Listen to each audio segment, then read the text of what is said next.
Worship is defined by the priority we place on who God is in our lives and where God is on our list of priorities. We worship God because He is God, period. Our extravagant love and extreme submission to the Holy One flows out of the reality that God loved us first. It is highly appropriate to thank God for all the things He has done for us. However, would we continue to worship God in it if from this day forward God's miraculous signs and wonders were not so profoundly evident in our lives? Would God still be worthy of our worship, or is our worship completed dependent upon the abundance of God's blessings in our lives? Do you only worship God for what He can do for you? When we worship God, He will come and commune with us. The promise is that we will feel great or that our heavy load will be lifted, but that God will come.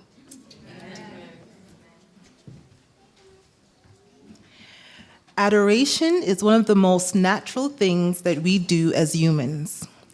We witness the hordes of fans at soccer matches cheering and chanting their heroes on, or the flocks of paparazzi around the latest celebrity desperately trying to get that photo or interview. It seems as though humanity is obsessed with adoring things. However, when we take a moment to adore God, a transformation happens. We are no longer held captive by the concerns of this life. Our hearts are lifted to that timeless place where God is. Here we can stay for a while, gazing at the beauty of His majesty, our spirits renewed by the power of His presence.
Imagine hearing that you have a robe and a crown waiting for you. You are royalty. That's great news. Do you really understand what it means to be saved? That we are children of God. Through God's love and sacrifice, we are royalty. My burdens I will take to the Lord and leave them there. Beyond this world, there is victory. We are going to get our crown. Ain't that good news?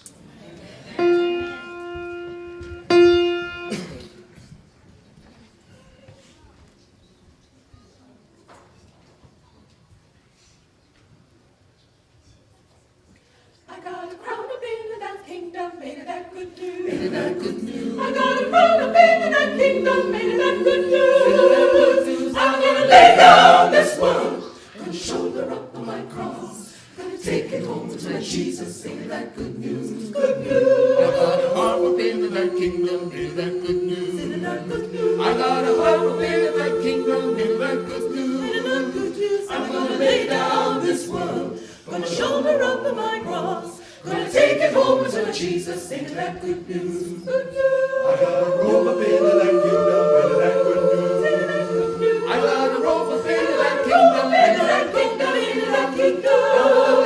I'm gonna lay down this world, gonna take it home to Jesus, sing that good news. Good news. I got a Savior in that kingdom, in that good news, in that good news. I got a Savior in that kingdom, in that good news, in that good news. I'm gonna lay down this world, gonna shoulder up on my cross, gonna take it home to my Jesus, sing that good news. Good news, good news, good news, my Lord.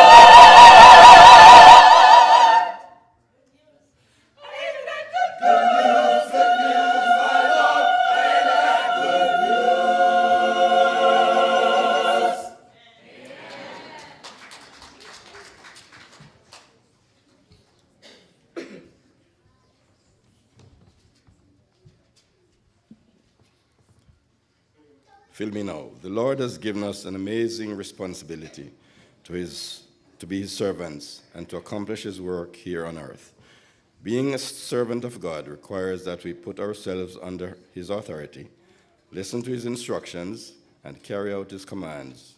On our own, this task is beyond our abilities, but when we're walking obediently with him, he supplies all that we need. He begins by developing Christ-like characteristics within us. Then as we cooperate in his spirit, God transforms a self-centered heart into the heart of a servant who delights in meeting the needs of others.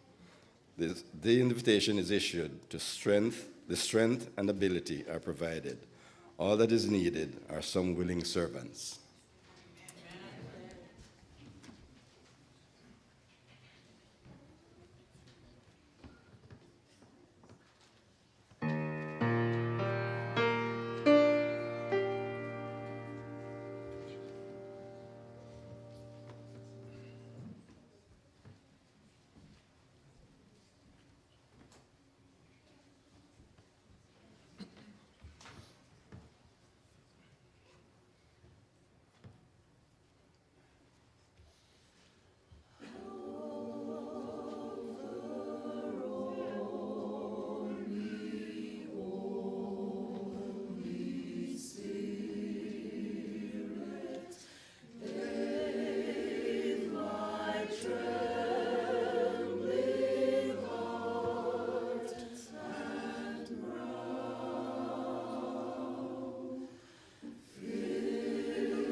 There is a balm in Gilead to make the wounded whole. There is a balm in Gilead to heal the sin-sick soul. There is more in the balm to heal than there is in guilt to wound, for there is more in grace to save than there is in sin to destroy. God's grace is always greater than our sin. His blood is the balm that heals the deepest wounds of sin.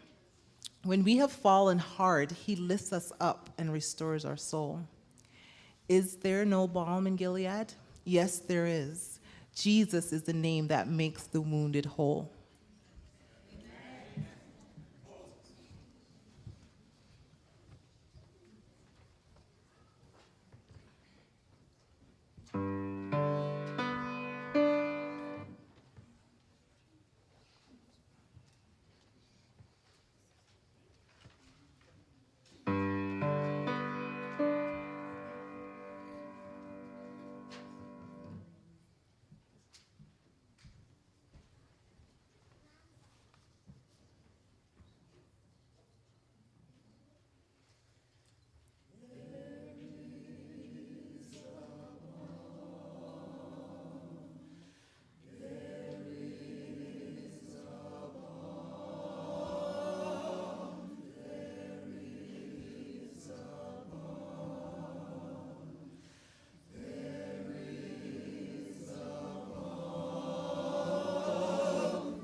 God keeps his promises.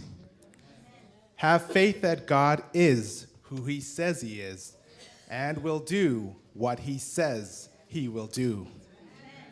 God has not changed. Trust him with your life.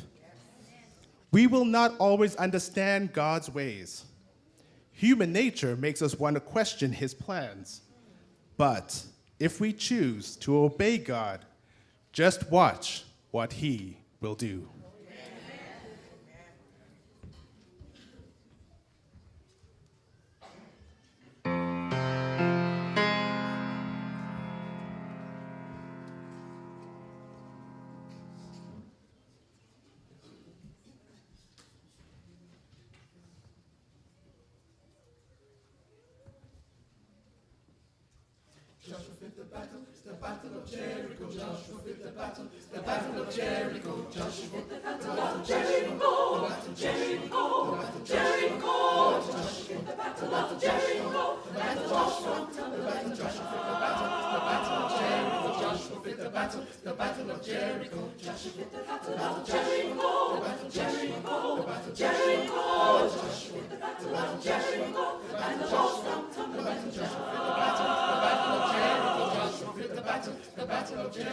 Talk about your kings of Gideon. Talk about your men of Saul. Talk about your good old Joshua at the Battle of Jericho. That morning, Joshua at the Battle of Jericho. Jericho. Jericho. Joshua at the Battle of Jericho. And the walls come tumbling. Joshua at the Battle of Jericho. Joshua at the Battle of Jericho. Right up to the walls of Jericho. Jericho. He marched with spear in hand. Oh, God, Joshua cried. cause the battle lamp in my hand. God Almighty. Then the black red sheep only gets to fall, and the trumpets begin to sound. Joshua commanded just to shout, and the walls come tumbling down. Oh Lord, you know that Joshua at the battle of Jericho. Joshua at the battle of Jericho. Joshua at the battle of Jericho. The walls come tumbling down. Oh Lord, you know that Joshua at the battle of Jericho. Joshua at the battle of Jericho. Joshua at the battle of Jericho.